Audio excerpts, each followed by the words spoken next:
குடும்பத்தோடு தான் நான் பேசுவேன். என்னோட வயசு 61. சொல்லுங்க. எனக்கு ஒரு பொண்ணு ஒரு பையன். சரி. எங்க வீட்டுக்காரரு எனக்கு 35 வயசுலயே அவங்க இறந்துட்டாங்க. ஓ. அப்புறம் 2 குழந்தைகளையும் எல்லாம் பெருசு பண்ணி கல்யாணம் செஞ்சுட்டேங்க மேடம். கல்யாணம் பண்ணி பொண்ணோட குழந்தைங்க காலேஜ் போகுது, ஒன்று +2 படிக்குதுங்க. வாழ்த்துக்கள்மா. ஆமாங்க, படிக்குதுங்க. மாப்பிள்ள வந்து சக்தி சுகர்ஸ்ல ஒர்க் பண்றாரு. ரொம்ப தங்கமான நல்ல மருமகனுங்க. 10 பைசா எதிர்பார்க்க மாட்டாரு, செய்ய மாட்டாரு. நானா அந்த குழந்தைக்கு படிக்கிறதுக்காக ஒரு 2 லட்சம், என் பொண்ணுக்காக அவ நம்ம கிட்ட கை நீட்டி காசு வாங்க கூடாது குழந்தை அப்படின்னு சொல்லி அவளுக்கு மாசம் ஒரு 2 ரூபா வர மாதிரி ரெடி பண்ணி கொடுத்தேங்க. 30 பவுன் நகை போட்டு கல்யாணம் செஞ்சு கொடுத்தேன். அப்புறம் ஒரு பையன், அப்படி ஒரு தங்கமான பையன் மேடம். கிழிச்ச கூட தாண்ட மாட்டான்.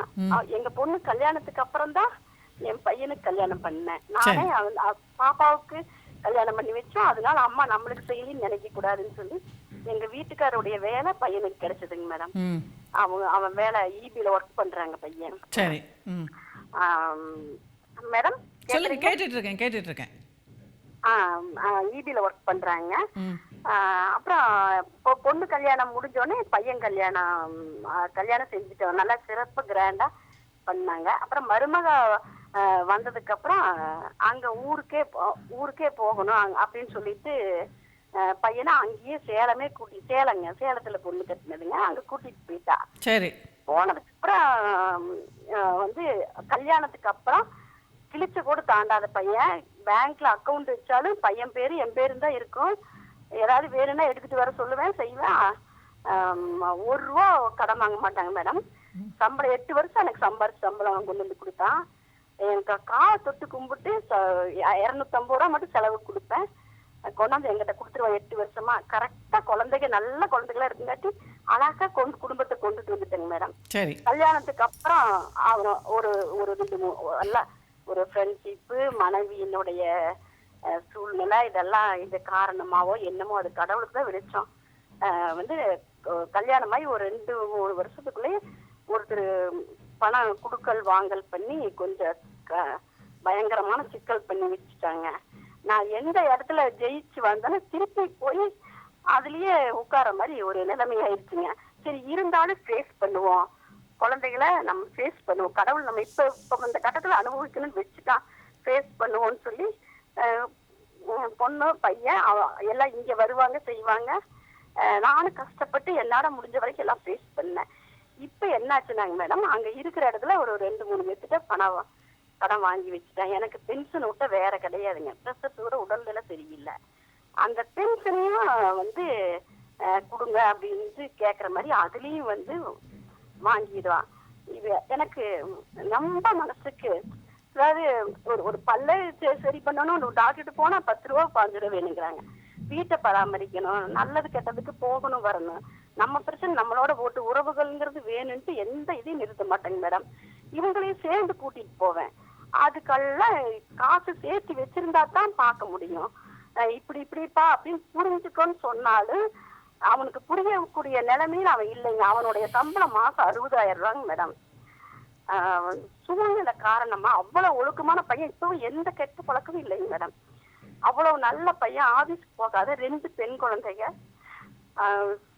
சாப்பாட்டுக்கு கூட வழி இல்லாம அப்படி ஒரு கஷ்டத்துல உட்கார்ந்துருக்குறாங்க மேடம்.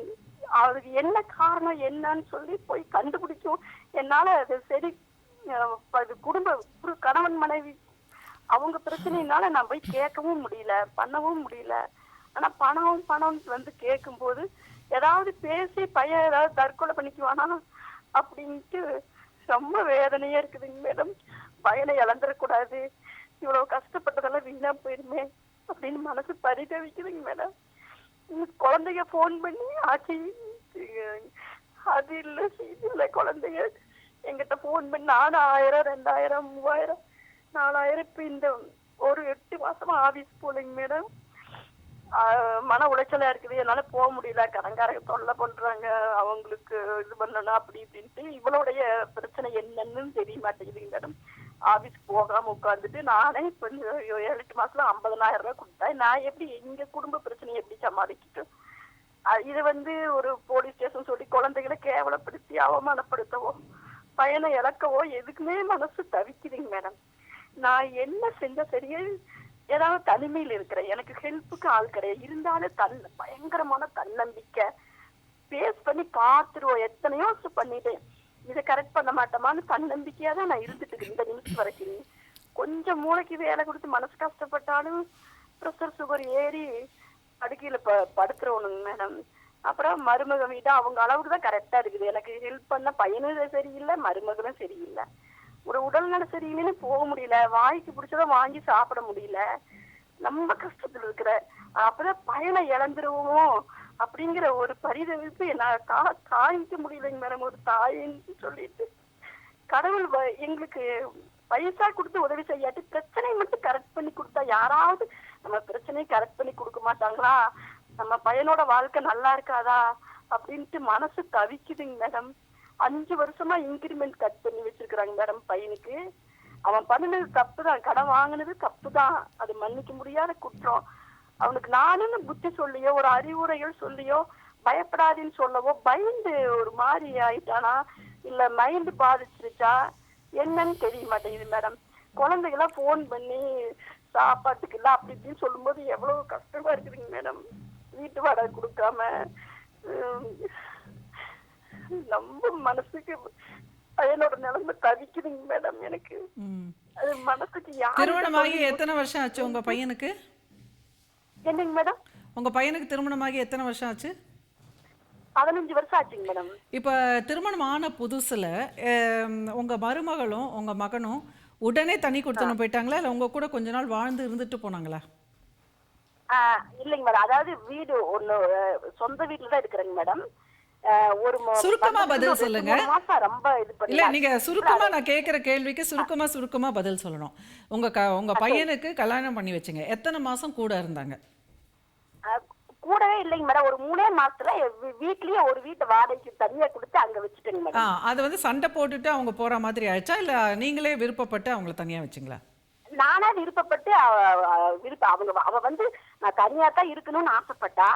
சரி தனியா இருந்துங்க உங்களுக்குன்னு அவங்களுக்குன்னு ஒரு வீடு கொடுத்து உங்களுக்கும் அவங்க அந்த மருமகளுக்கும் ஒத்து போகாம ஏதாவது மனஸ்தாபம் ஆச்சு அந்த 3 மாசத்துல? அப்படியெல்லாம் இல்லைங்க மேடம், எனக்கு வந்து மருமக வேற மக வேற இல்லைங்க. இல்ல அப்ப எதுக்கு அவங்க மருமக தனியா போகணும்னு சண்டை வந்ததே இல்லை. நான் கேட்கறதுக்கு மட்டும் பதில் சொல்லுங்கம்மா. இப்போ உங்களுக்கும் உங்க மருமகளுக்கும் எந்த பிரச்சனையும் இல்லைன்னா அப்ப நீங்க கூட்டு குடும்பமாவே இருந்திருக்க வேண்டியதானே, எதுக்கு உங்க மருமகள் தனியா போகணும்? நாங்க அவ விரும்பலைங்க மேடம். அதான் எதுக்குன்னு கேக்குறேன். வந்து நான் அது அவளைத்தான் கேட்கணுங்க. எங்க பையனோட போன் நம்பர் தர்றேன். இல்லங்க இப்ப நீங்க உங்களோட கோணத்துல இருந்து நீங்க பதில் சொல்லுங்க. என்ன காரணமாக இருக்கும்னு நீங்க நினைக்கிறீங்க? ஏன்னா நீங்க இவ்வளவு நல்லவங்களா இருக்கீங்க, உங்க பையன்கிட்ட எல்லா காசும் வாங்கி வச்சுட்டு நீங்க தான் வந்து வீட்டுக்கு ஹெட்டா இருந்து பண்றீங்க, உங்க பையனை வந்து உங்க கைக்கு அடக்கமாவே வச்சுட்டீங்க. இப்போ உங்க மருமகள் வந்ததும் அதே மாதிரி உங்களுக்கு கைக்கு அடக்கமா இருந்திருந்தாக்கா உங்க குடும்பத்துல நீங்களே ஹெட்டா இருந்திருப்பீங்க, அவங்க 2 பேரும் பிள்ளைகளா இருந்திருப்பாங்க, எந்த பிரச்சனையுமே வந்திருக்காது. சோ இல்லைங்க மேடம், அதாவது கல்யாணம் ஆகி அடுத்த மாசமே நான் சம்பளத்தை உங்ககிட்ட கொடுக்க மாட்டேன், நானே தான் ஃபேஸ் பண்ணிக்குவேன் அப்படின்னு சொல்லிட்டாங்க. சரி அது கரெக்ட் தானே. அதுக்கு நீங்க சண்டை போட்டீங்களா? பிரச்சனை இல்ல. அதுக்கு நீங்க ஏதாவது வருத்தம் தெரிவிச்சீங்களா? அது மாதிரி இருக்க முடியாது சொல்லி சண்டை போட்டீங்களா? ஐயோ அப்படியெல்லாம் இல்லவே இல்லைங்க மேடம். சரி அப்ப அவங்க அதுக்கப்புறம் சரி சொல்லிட்டேங்க மேடம். சரி அப்புறம் என்ன காரணத்துக்காக அவங்க வெளில போனாங்க? அதாவது உங்க மகனே அதாவது சம்பளம் வந்து நான் கொடுக்க மாட்டேன்ட்டு உங்க மகனே சொன்னானா இல்ல என் மனைவிக்கு பிடிக்கல அதனால நான் இனிமே உங்ககிட்ட கொடுக்க மாட்டேன் அப்படி சொன்னேன்? இல்லைங்க அந்த மாதிரி அவன் சொல்லலீங்க. அதாவது எங்க குடும்பம் தனியா ஆயிருச்சு, நான் தான் வச்சுக்குவேன் அப்படின்னு சொன்னாங்க. அப்புறம் சரி எங்க சொந்தக்காரரு எங்க சம்மந்தி வீடு இவங்க எல்லாம் கூட சரி அவங்க தனியா இருந்துக்கிட்டோம் அப்படின்னு சொல்லி தனியா இருந்தாங்க. எனக்கு வந்து மாசம் ஒரு 1000 ரூபாய் 2000 ரூபாய் 1000 ரூபாய் கொடுப்பானுங்க கையில. எனக்கு சரி அப்புறம் குழந்தைங்க வந்து எத்தனை பையனாத்தான் இருந்தாங்க. அதுக்கப்புறம் நான் கேட்கறதுக்கு மட்டும் பதில் சொல்லுங்கம்மா. ஏன்னா இப்போ நிறைய பேர் காத்துட்டு இருக்காங்க. நீங்க பேசும்போது நான் இன்டரப்ட் பண்ணல, நிறைய நேரம் எடுத்துட்டு நீங்க டீட்டெயில்டா சொல்லிட்டீங்க. இப்போ நான் கேட்கறதுக்கு மட்டும் பதில் சொல்லுங்க, அப்பதான் எனக்கு ஏதாவது புரிஞ்சுக்க முடியும். இப்போ உங்க பையனுக்கு தண்ணி கொடுத்தோன்னு வச்சுட்டீங்க, அதுக்கப்புறம் அந்த குழந்தைங்க வந்து எத்தனை வருஷத்துல பிறந்துச்சா உங்களுக்கு?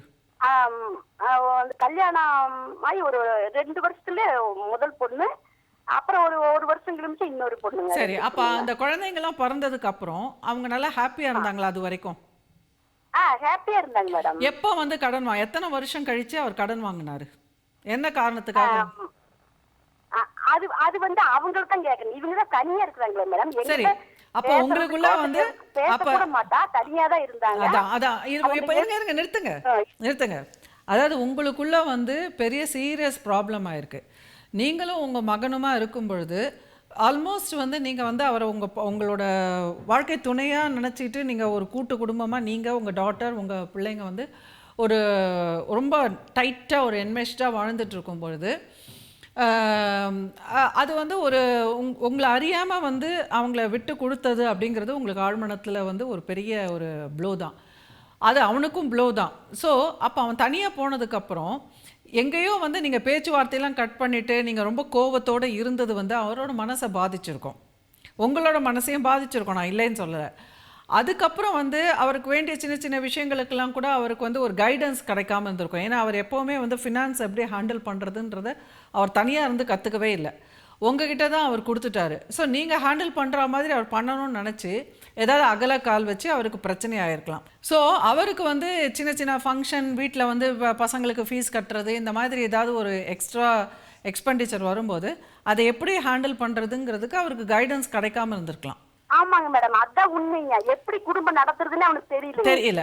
ஸோ அப்போ நீங்கள் வந்து அந்த அளவுக்கு நீங்கள் வந்து கோவத்தை காட்டிட்டு அவங்க கிட்ட வந்து அவங்கள தனியாக வச்சாலும் பரவாயில்ல, அவங்க நல்லபடியாக வாழணும் அப்படிங்கிற விதத்தில் அவங்களுக்கு அப்பப்போ ஒரு கைடன்ஸ் கொடுத்துட்டு அவங்கள நான் நிம்மதியாக இருக்கேன் தனியாக, எனக்கு ஒன்றும் பிரச்சனை இல்லை அப்படிங்கிற மாதிரி நீங்களும் தன்னம்பிக்கையோடு இருந்துட்டு அவங்களையும் உங்கள் கூட பேச்சுவார்த்தையோட அவங்களும் உங்கள் கூட நல்லா சுமூகமாக இருந்திருந்தா அவருக்கு எந்த வித பாதிப்பும் வந்திருக்காது. அப்படிதாங்க மேடம் இருந்தங்க மேடம், அந்த மாதிரி தான் இருந்தங்க. நீங்க சிவனேசன், எங்க பையன் பேரு சிவனேசன், நீங்க பேசி பாருங்க மேடம். அவனோட போன் நம்பர் கொடுக்குறேன், அவங்ககிட்ட பர்மிஷன் கேட்டேன். அம்மாட்ட கேட்டுட்டு உங்ககிட்ட பேசணும்னு சொன்னாங்கன்னா நீ பேசுறியாப்பா அப்படின்னு கேட்டேங்க. இல்ல இப்போ நீங்க எந்த காரணத்துக்காக அவருக்கு வந்து பணம் வாங்கினாருன்னு தெரியலங்கிறீங்க. அப்போ உங்களுக்குள்ள எவ்வளவு ஒரு டிஸ்கனெக்ட் இருந்தாக்கா, உங்களுக்குள்ள தொடர்பே இல்லாம ஒரு பேச்சுவார்த்தை ஒரு ட்ரஸ்டே இல்லாம இருந்தா தானே அந்த அளவுக்கு உங்களுக்கு உங்க பையனோட ரொம்ப முக்கியமான ஒரு விஷயம் அவரோட வாழ்க்கையில வந்து அவர் கடன் தொல்லைக்கு ஆளானதுக்கு காரணம் என்ன அப்படிங்கறத கூட உங்களால தெரிஞ்சுக்க முடியலனா அப்ப உங்க ரெண்டு பேருக்குள்ள இருந்த அந்த நெருக்கம் எங்க போச்சு? அதான் மேடம், அதாவது என்கிட்ட எதையுமே சொல்ல மாட்டாங்க. அதுதான் நான் சொல்றேன். அப்ப அங்கேயே உங்களுக்கு உறவு போயிடுச்சேன்னு நான் சொல்றேன். சரி, உங்க வீட்டில் இருக்கிற வரைக்கும் உங்களுக்காக எல்லாத்தையும் பண்ண ஒரு பிள்ளை உங்களுக்கு இல்லை எனக்குன்னு தனியாக திருமணம் ஆயிடுச்சு அப்படின்னு சொல்லி என் காசை நான் இனிமேல் என் குடும்பத்துக்கு வச்சுப்பேன் அப்படின்னு சொன்னது உங்கள் மனசில் எங்கேயோ டீப்பாக பாதிச்சிருக்கு. அதுக்கப்புறம் நீ யாரோ நான் யாரோன்ற மாதிரி ரெண்டு பேரும் அப்படியே வாழ்ந்துட்டு இருக்கீங்க. அவங்க வீட்டில் என்ன நடக்குதுங்கிறது உங்களுக்கு தெரியாது, உங்களுக்கு என்ன நடக்குதுன்றது அவருக்கு தெரியாது. அப்படிதானே இருந்திருக்கீங்க. இது வரைக்கும் இன்னும் சண்டை, மருமகளோட சண்டையோ சண்டை இல்லைன்னா என்னம்மா, இப்ப உறவு முறிஞ்சு போச்சே, உறவே முறிஞ்சு போச்சு. அதுக்கப்புறம் உரிமைன்றதே இல்லையா, அப்புறம் சண்டை போடுறது கூட ஒரு உரிமை வேணுமே. இப்போ சண்டை போட்டுட்டு இருந்தாலே நல்லது. இப்போ சண்டை இதுதான் ரொம்ப ரொம்ப பேத்தட்டிக். உங்களோட கேஸ் ஸ்டடி ரொம்ப நல்ல ஒரு கேஸ் ஸ்டடி. பல குடும்பத்தில் பல கணவன் மனைவி கிட்ட வந்து சண்டை வந்துட்டே இருக்குன்னு சொல்லிட்டு நிறைய பேர் வந்து கவலைப்படுறாங்க. நான் என்ன சொல்லுவேன், அட்லீஸ்ட் அது பெட்டர். சண்டையாவது போட்டுட்டு இருக்கீங்க, நீங்கள் ஏதோ பேச்சுவார்த்தையிலையாவது இருக்கீங்க. சுத்தமாக பேச்சுவார்த்தையே விட்டு போய் நீ யாரோ நான் யாரோ, நீ இருந்தா என்ன செத்தா என்ன, நான் இருந்தா என்ன செத்தா என்னங்கிறது வந்து ரொம்ப துயரமான ஒரு நிலைமை. உன் வீட்டில் என்ன நடக்குதுங்கிறது எனக்கு தெரியாது, எனக்கு தெரிய வேணாம், உன் வீட்டில் என்ன நடக்குதுன்னு எனக்கு தெரிய வேணாம்னு அப்படி தான் நீங்களும் உங்கள் மகனும் எங்கேயோ கட் ஆகிட்டு இருந்திருக்கீங்க. அதாங்க சொல்லாமல் இருக்கதான். இப்போ உங்களை நான் குற்றப்படுத்தலை, நீங்கள் இவ்வளோ டிஃபென்ஸ் பண்ணுறீங்களே, உங்களை நான் குற்றப்படுத்தலை. உங்கள் பையன் தான் தவறுன்னு வச்சுக்கோங்களேன், உங்கள் பையனும் உங்கள் மருமகளை தான் தவறு, அவங்க தான் தவறு பண்ணி அவங்க தான் வெட்டிட்டு போயிட்டாங்க. பட் வெட்டிட்டு போயிட்டாங்கல்ல, முடிஞ்சு போச்சுல்ல, வெட்டிட்டு போயிட்டாங்கல்ல, அது அவர் மனசில் ரொம்ப பாதிச்சிருக்கோம்ல. நான் எப்படி நான் என்ன மேடம், நீங்க ஒண்ணும் பண்ண முடியாது. நீங்க